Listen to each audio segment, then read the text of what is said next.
जैसा कि हमने पिछले वीडियो में देखा था टेंस का इंट्रोडक्शन, आज हम टेंस के next types and other detail के बारे में पढ़ेंगे।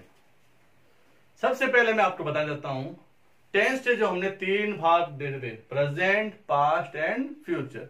इन तीनों टेंस के प्रत्येक टेंस के 4 भाग होते हैं जो कि तीनों टेंस में पाए जाते हैं। उनके नाम इस प्रकार हैं: simple, continuous, perfect, perfect continuous. I repeat again, simple, continuous, perfect and perfect continuous. सबसे पहले हम प्रेजेंट टेंस के बारे में देखेंगे। और प्रेजेंट टेंस का जो पहला टेंस है प्रेजेंट इंडेफिनिट, जिसे प्रेजेंट सिंपल टेंस भी कहा जाता है, बोर्ड के लिहाज से सबसे इंपॉर्टेंट टेंस है। इस टेंस के प्रत्येक एग्जाम में, बोर्ड के एग्जाम में correct form of the verb के रूप में कम से कम 2 सेंटेंस जरूर आते हैं। तो हम प्रेजेंट इंडेफिनिट की शुरुआत करने जा रहे हैं, तो प्लीज ध्यान से सुने, like, share and subscribe our channel. Present indefinite tense. Indefinite tense, इस टेंस में हमें यह पता चलता है कि इस टेंस में जितने भी एक्शन होंगे उनका टाइम इंडेफिनिट होता है, अनिश्चित होता है। कि कोई काम हुआ है तो वो वास्तव में कंप्लीट हुआ है या नहीं हुआ है, इसलिए इसको इंडेफिनिट कहा जाता है। इस टेंस को हम प्रेजेंट सिंपल टेंस के नाम से भी जानते हैं। सिंपल का मतलब साधारण। तो इस टेंस में हम हमारे डेली लाइफ से जुड़े सामान्य वाक्य को पढ़ते हैं, बोलते हैं और समझते हैं। प्रेजेंट इंडेफिनिट टेंस में सबसे पहले हम इसकी आइडेंटिटी मतलब पहचान, आइडेंटिटी मतलब पहचान, जिन वाक्यों के अंत में ता है, ती है, ते हैं आते हैं। ध्यान से सुनिए, जिन वाक्यों के अंत में ता है, ती है, ते हैं आते हैं, वो इस टेंस के वाक्य होते हैं। एग्जाम्पल देखिए, मैं पुस्तक पढ़ता हूं, मैं पुस्तक पढ़ता हूं, मैं फुटबॉल खेलता हूं, राधा खाना खाती है, हम घूमने जाते हैं। तो जितने भी वाक्य मैंने बोले हैं वो आपने देखे होंगे, सुने होंगे। इन वाक्यों के अंत में ता है, ती है, ते है आ रहे हैं। तो हम इन वाक्यों को आसानी से पहचान सकते हैं ये किस टेंस के वाक्य हैं। प्रेजेंट इंडेफिनिट टेंस के ये वाक्य हैं। अब इन वाक्यों को हम इंग्लिश में कैसे ट्रांसलेट करें वो भी जरूरी है, क्योंकि हिंदी की पहचान से तो हम टेंस को पहचान नहीं सकते, इंग्लिश की पहचान भी हमें पता होनी चाहिए।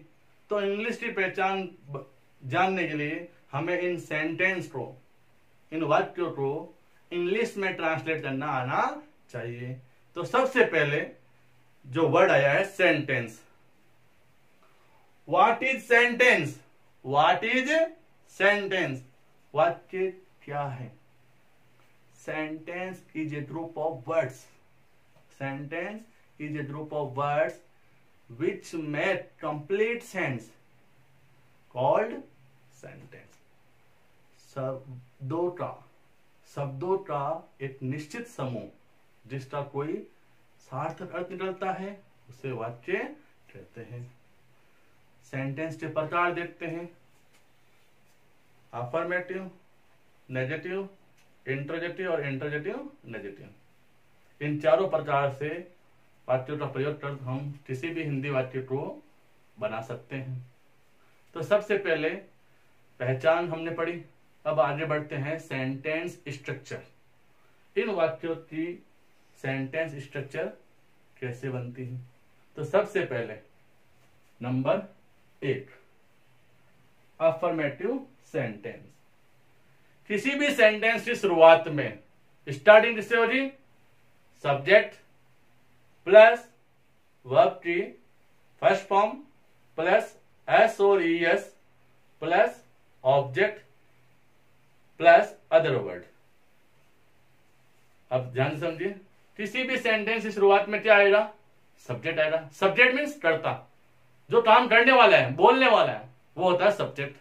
फिर मेन वर्ब या वर्ब ट्री फर्स्ट फॉर्म, और आपको पता है वर्ब ट्री टेंस में 3 फॉर्मों का प्रयोग होता है, फर्स्ट फॉर्म, सेकंड फॉर्म और थर्ड फॉर्म। तो जो पहला टेंस है उसमें वर्ब ट्री फर्स्ट फॉर्म का प्रयोग किया जाता है और उसमें एस और ईएस का प्रयोग भी होता है। आफ्टर वर्ब के बाद ऑब्जेक्ट का प्रयोग होता है। ऑब्जेक्ट मीन्स कर्म। ऑब्जेक्ट डायरेक्ट और इनडायरेक्ट दोनों में से कुछ भी हो सकता है। आगे बढ़े, नंबर 2, नेगेटिव सेंटेंस। इन नकारात्मक वाक्यों की स्टार्टिंग में भी सबसे पहले सब्जेक्ट आएगा, उसके बाद में हेल्पिंग वर्ब के रूप में हम डू और डज के साथ नॉट का प्रयोग करते हुए वर्ब की फर्स्ट फॉर्म प्लस ऑब्जेक्ट का प्रयोग कर नकारात्मक वाक्य या नेगेटिव वाक्य बना सकते हैं। Third type sentence, interrogative sentence, प्रश्नवाचक वाक्य। किसी भी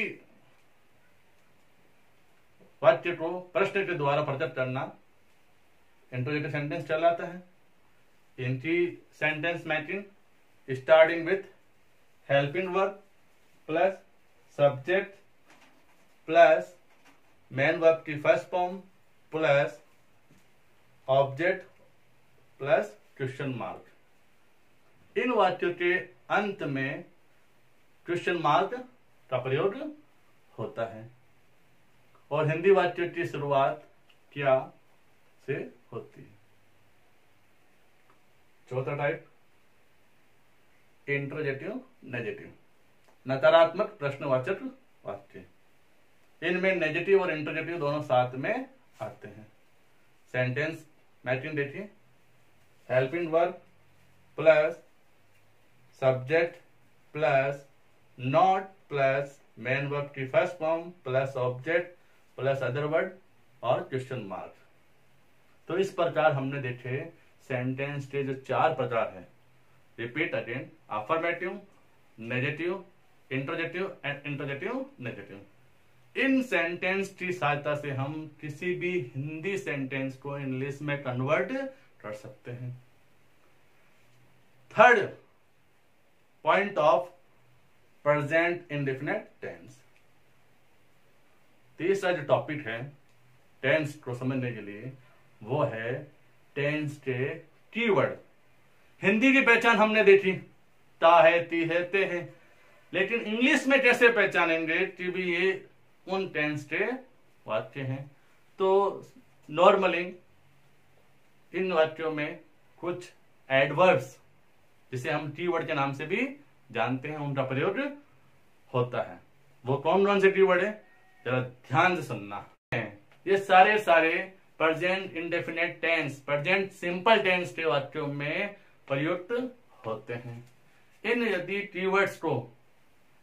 कीवर्ड्स को आप रिमेंबर कर लें, मेमोराइज कर लें, तो आपके लिए इंग्लिश के टेंस को समझना बहुत आसान हो जाएगा। क्योंकि हिंदी वाक्य की पहचान तो आप आसानी से दे सकते हो, यदि ये वर्ड यदि आपको मेमोराइज हो गए तो इनको समझना एग्जाम में बहुत इजी हो जाएगा।